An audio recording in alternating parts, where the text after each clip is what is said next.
Friends, welcome to all exam Adda. चलिए मैं आपके लिए लेके आया हूँ top current affair quiz for April 2020। आइए देखते हैं दोस्तों, सबसे पहला क्विज क्या है। निम्नलिखित में से कौन सी आईटी सेवा कंपनी भूल भुलैया रैनसमवेयर की चपेट में आई है दोस्तों? A Accenture, B Cognizant, C TCS और डी कैपजेमिनी। तो दोस्तों इसका आंसर है बी कॉग्निजेंट दोस्तों। अब आइए इससे रिलेटेड व्याख्या देखते हैं दोस्तों। तो यहाँ सबसे इंपॉर्टेंट आपके लिए समझना है कि भूल भुलैया क्या है, रैनसमवेयर दोस्तों। सबसे पहले आप समझिए कि रैनसमवेयर क्या होता है दोस्तों। तो रैनसमवेयर एक प्रकार का दुर्भावनापूर्ण प्रोग्राम है दोस्तों। ये क्या करता है, हैकर्स द्वारा आपके कंप्यूटर में डाल दिया जाता है या आपके कंप्यूटर को नियंत्रित कर लिया जाता है और उसमें आपकी जो उपयोगी डेटा फाइल होती है उनको इनक्रिप्ट कर दिया जाता है। इनक्रिप्ट कर दिया जाता है मतलब उसकी या तो भाषा बदल दी जाती है या उसको नियंत्रित कर लेता है, आपको खोलने में परेशानी होती है या खोलने नहीं दिया जाता है और उसके बदले आपसे पैसे की मांग करता है या भुगतान की मांग करता है दोस्तों। तो इसको रैनसमवेयर कहते हैं दोस्तों। अब दोस्तों यहाँ इंपॉर्टेंट चीज़ ये है कि रैनसमवेयर आपने समझ लिया। दूसरी चीज़ है कॉग्निजेंट।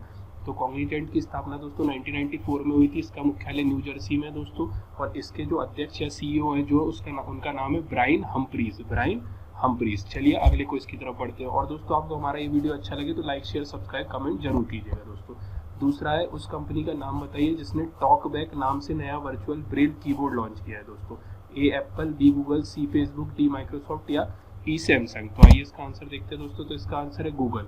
अब दोस्तों इसकी व्याख्या देखते हैं। गूगल ने एक नया ब्रेल कीबोर्ड लॉन्च किया है दोस्तों जो उन लोगों के लिए स्मार्टफोन टाइपिंग को सरल बनाने के लिए है जो दृश्य हानि से पीड़ित है दोस्तों। तो जो लोग देख नहीं पाते उनके लिए एक नया कीबोर्ड डिज़ाइन किया है गूगल ने और इसको एंड्रॉइड फ़ोन के साथ उपलब्ध कराया जाएगा और इससे टाइपिंग करने में सुविधा मुहैया होगी दोस्तों। अब आइए सबसे इंपॉर्टेंट है गूगल। तो दोस्तों गूगल की स्थापना 1998 में हुई थी। इसके फाउंडर सर्जे ब्रिन और लैरी पेज हैं दोस्तों और गूगल के सीईओ सुंदर पिचाई जी हैं दोस्तों। चलिए आगे बढ़ते हैं तीसरे क्विज की तरफ दोस्तों। ट्रांसपोर्ट एग्रीगेटर ऐप का नाम बताइए जिसे किसानों के लिए केंद्रीय कृषि मंत्री नरेंद्र सिंह तोमर ने लॉन्च किया है दोस्तों। तो एक ट्रांसपोर्ट एग्रीगेटर ऐप लॉन्च की गई है कृषि मंत्री द्वारा किसानों के लिए। तो उसका नाम बताना है दोस्तों। तो ए किसान ट्रक, बी किसान ऐप, सी किसान रथ, डी किसान रेल और ई है किसान पाठशाला। तो दोस्तों इसका आंसर है किसान रथ। आइए देखते हैं व्याख्या क्या है दोस्तों।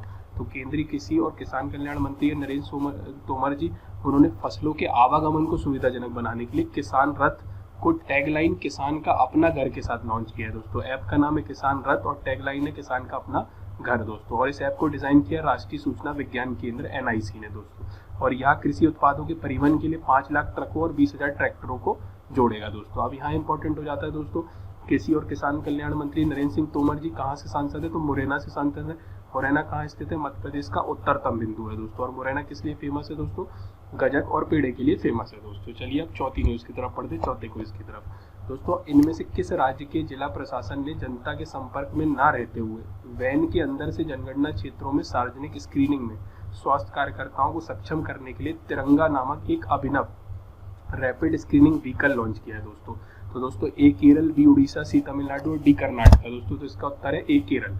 अब आइए देखते हैं व्याख्या क्या दोस्तों। तो दोस्तों आप जानते हैं कोरोना संक्रमण के कारण अभी जो भी जनगणना अधिकारी होते हैं उनको लोगों के संपर्क से आने से बचाने के लिए तिरंगा नामक दोस्तों एक अभिनव रैपिड स्क्रीनिंग व्हीकल लॉन्च किया है दोस्तों। तो तिरंगा का फुल फॉर्म होता है टोटल इंडिया रिमोट एनालिसिस निरोग अभियान दोस्तों। और ये किसने किया? तो दोस्तों केरल ने किया। और केरल में पथानामथिट्टा जिला एक अभिनव रैपिड स्क्रीनिंग वाहन 1 के साथ आया है जो स्वास्थ्य कार्यकर्ताओं के जोखिम को कम करने में मदद करने के लिए एक पहल है दोस्तों। इसके माध्यम से क्या होगा दोस्तों, 3 व्यक्ति इस रैपिड व्हीकल में रहेंगे, मेडिकल वॉलंटियर, एक गैर चिकित्सा स्वयंसेवक और एक ड्राइवर, जिनमें से 2 बाहर खड़े व्यक्ति से सवाल पूछेंगे दोस्तों। तो एक गाड़ी के अंदर रहेंगे और व्यक्ति बाहर रहेगा तो संक्रमण से बचा जा सकेगा दोस्तों। अब चलिए दोस्तों यहाँ इंपॉर्टेंट होता है केरल। तो केरल के आपको सीएम पता है पिनरी विजयन जी है, गवर्नर पता है आरिफ मोहम्मद खान है। और दोस्तों केरल फेमस है साइलेंट वैली नेशनल पार्क के लिए दोस्तों। और केरल की कैपिटल है तिरुवनंतपुरम दोस्तों। और केरल में दोस्तों बैक वाटर्स जो होते हैं पश्च जल को कायाल कहा जाता है दोस्तों। चलिए अब आगे बढ़ते हैं अगले क्विज की तरफ दोस्तों। 5वां है वित्त मंत्री निर्मला सीतारमण ने अंतर्राष्ट्रीय मुद्रा कोष की अंतर्राष्ट्रीय मुद्रा और वित्तीय समिति की पूर्ण बैठक में भाग लिया। आईएमएफ में कितने सदस्य देश मौजूद हैं? 186, 187, 188, 189 और 190। दोस्तों इसका आंसर है 189। अब आइए व्याख्या देखते हैं। तो दोस्तों हाल ही में आपको मालूम है कोरोना के चलते जितनी भी मीटिंग हो रही है वीडियो कॉन्फ्रेंसिंग के माध्यम से हो रही है। तो इस मीटिंग में भी वित्त मंत्री निर्मला सीतारमण जी ने वीडियो कॉन्फ्रेंसिंग के माध्यम से पार्टिसिपेट किया है। अब दोस्तों इसमें किस चीज़ को लेकर चर्चा हुई? तो कोरोना को निराकरण के लिए वित्त मुहैया कराने के लिए चर्चा हुई है। और दोस्तों इसका शीर्षक क्या था? इस वैश्विक नीति के एजेंडे पर जो आधारित है जो बैठक हुई इसका शीर्षक क्या था? असाधारण टाइम्स असाधारण कार्रवाई दोस्तों। और अब दोस्तों अंतर्राष्ट्रीय मुद्रा कोष पेपर की दृष्टि से बहुत इंपॉर्टेंट है दोस्तों। IMF का फुल फॉर्म ही इंटरनेशनल मॉनेटरी फंड है। इसकी स्थापना 27 दिसंबर 1945 को हुई थी। इसका मुख्यालय वाशिंगटन DC में, और दोस्तों इसमें 189 देशों की सदस्यता है दोस्तों। और दोस्तों इसके संस्थापक देश थे शुरुआत में 44, उसमें से एक भारत भी था। और दोस्तों इसकी जो वर्तमान में अध्यक्ष है वो क्रिस्टेलिना जॉर्जिवा है दोस्तों। चलिए दोस्तों, अभी काम क्या करता है IMF, तो दोस्तों आपको मालूम है कि IMF क्या क्या करता है। जो वैश्विक मौद्रिक सहयोग करता है, सुरक्षित वित्तीय स्थिरता को बढ़ावा देने के लिए काम कर रहा है और सुविधा प्रदान करता है। अंतर्राष्ट्रीय व्यापार, उच्च रोजगार और सतत आर्थिक विकास को बढ़ावा देने और दुनिया भर में गरीबी को कम करना इसके कार्य है दोस्तों। आप छठवीं क्विज की तरफ बढ़ते। एशिया मुक्केबाजी चैंपियनशिप 2020 की मेजबानी निम्न में से कौन सा देश करेगा? A नेपाल, B चीन, C रूस और D भारत। आइए इसका उत्तर देखते हैं। तो दोस्तों इसका आंसर भारत है। आइए व्याख्या देखते हैं दोस्तों। तो दोस्तों हाल ही में क्या हुआ है, भारतीय मुक्केबाजी एसोसिएशन ने कहा है कि दिसंबर-नवंबर तक 2020 तक जो है कोरोना पर काबू पा लिया जाएगा और इस प्रतिस्पर्धा को आयोजित कराया जाएगा दोस्तों। अब दोस्तों इससे इंपॉर्टेंट 2 फैक्ट है। भारत ने पिछली बार पुरुष एशियाई चैंपियनशिप का आयोजन मुंबई में साल 1980 में किया था, और महिला चैंपियनशिप की मेजबानी साल 2003 में हिसार में की थी दोस्तों। और दोस्तों अब ये जो टूर्नामेंट है, पिछले साल से टूर्नामेंट में पुरुष और महिला वर्ग के मुकाबलों का आयोजन एक साथ होने लगा है दोस्तों। अब 7वें क्विज की तरफ बढ़ते हैं। किस देश के महिला क्रिकेट टीम ने पूरे विश्व में कोरोना वायरस और लॉकडाउन संकट के बीच वर्ष 2021 में होने वाले विश्व कप के लिए क्वालिफाई कर लिया है? A Bharat, B Pakistan, C Sri Lanka या D बांग्लादेश। तो दोस्तों इसका आंसर है भारत। आइए देखते हैं व्याख्या क्या है दोस्तों। तो दोस्तों भारत के साथ अन्य 4 देश हैं, उनने भी इस विश्व कप के लिए सीधे तौर पर एंट्री पाई है। कौन कौन से देश थे? न्यूजीलैंड, इंग्लैंड, ऑस्ट्रेलिया और साउथ अफ्रीका।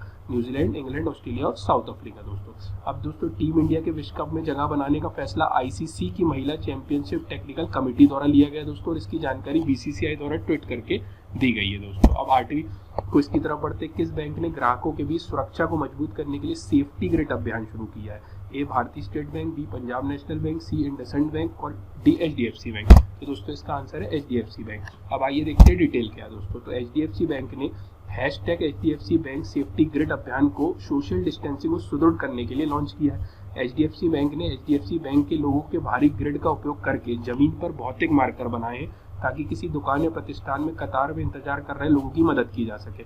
तो दोस्तों हाल ही में न्यूज़ में आपने देखे होंगे कि मार्कर बना दिए गए हैं कोई भी दुकान के बाहर, ताकि जो है व्यक्तियों में कुछ मीटर का डिस्टेंस बना रहे, ताकि कोरोना संक्रमण से बचा जाए दोस्तों। अब यहाँ इंपॉर्टेंट है दोस्तों HDFC बैंक, तो इसकी स्थापना 1994 में हुई थी। इसके CEO आदित्य पुरी जी हैं, और दोस्तों इसका मुख्यालय मुंबई में है दोस्तों। अब चलिए आगे बढ़ते हैं 9वें क्विज की तरफ। RBI गवर्नर शक्तिकांत दास ने नकदी प्रवाह बनाए रखने के लिए हाल ही में रिवर्स रेपो रेट में कितने फीसदी कटौती करने की घोषणा की है? A 0.55%, B 0.45%, C 0.75% और D 0.25%। तो दोस्तों इसका आंसर है 0.25%। आइए देखिए व्याख्या क्या है। RBI गवर्नर शक्तिकांत दास ने रिवर्स रेपो रेट को 4% से घटाकर 3.7% कर दिया है और रेपो रेट को बरकरार रखा है। अब दोस्तों रेपो रेट और रिवर्स रेपो रेट क्या होते हैं? तो रेपो रेट वो होते हैं जिनमें कमर्शियल बैंक जैसे एक्सिस, HDFC बैंक, ये जो है RBI से जिस ब्याज दर पर लोन लेते हैं उसको रेपो रेट कहा जाता है। और दोस्तों इसके यदि अब रिवर्स कर दीजिए, RBI जिस ब्याज दर पर लोन लेता है अन्य बैंकों से, एक्सिस बैंक इनसे, तो उसको रिवर्स रेपो रेट कहा जाता है दोस्तों। अब IMF के मुताबिक दोस्तों आपको मालूम है कोरोना संक्रमण के चलते जो भारत की GDP दर रहेगी वो 1.9% रहेगी दोस्तों। और दोस्तों RBI ने नाबार्ड, सिडबी और नेशनल हाउसिंग बैंक को 50,000 करोड़ की मदद देने की घोषणा की है दोस्तों। ये सब घोषणाएं क्यों हुई दोस्तों? अभी कोरोना के कारण अर्थव्यवस्था मंदी में, तो उसके निराकरण के तौर पर ये सारे कदम उठाए जा रहे हैं दोस्तों। अब यहाँ इंपॉर्टेंट है नाबार्ड दोस्तों, आप जानते हैं national agriculture bank for rural development है। इसकी स्थापना 1982 में शिव रमन कमेटी की अनुशंसा पर की गई थी। और दोस्तों इसका काम क्या है? एग्रीकल्चर और ग्रामीण विकास को बढ़ावा देना है। सारे रीजनल रूरल बैंक सब इसके अंतर्गत आते हैं दोस्तों। सिडबी का मुख्यालय लखनऊ में और इसकी स्थापना 1991 में की गई थी दोस्तों। अब नेशनल हाउसिंग बैंक का काम है हाउसिंग लोन को प्रोवाइड कराने वाली संस्थाओं को नियंत्रण करना है, उनकी देखरेख करना।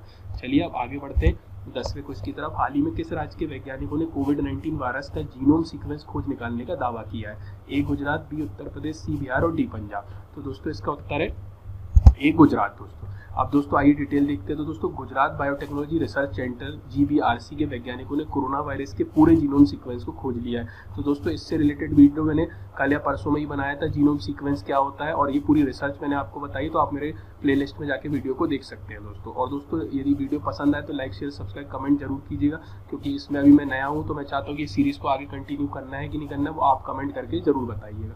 अब दोस्तों GBRC के निदेशक है चैतन्य जोशी बताते हैं कोरोना वायरस में एक माह में 2 बार परिवर्तन परिवर्तन देखे गए हैं, बहुत तेजी से बदलता है, लेकिन यह बेहद मामूली होता है। तो दोस्तों आपको सिंपल भाषा में जीनोम सीक्वेंस एक बार बता देता हूँ।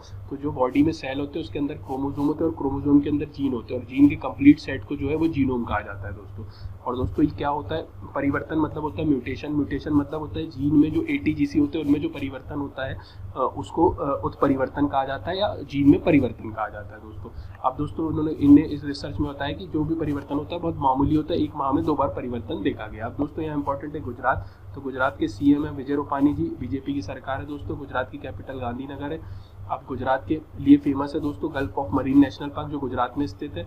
और दोस्तों गुजरात के स्टैच्यू ऑफ यूनिटी को तो आप जानते ही दोस्तों, और गुजरात के गवर्नर आचार्य देवव्रत जी है दोस्तों। तो चलिए दोस्तों, आपको हमारा वीडियो अच्छा लगा हो तो कमेंट जरूर करिएगा। धन्यवाद।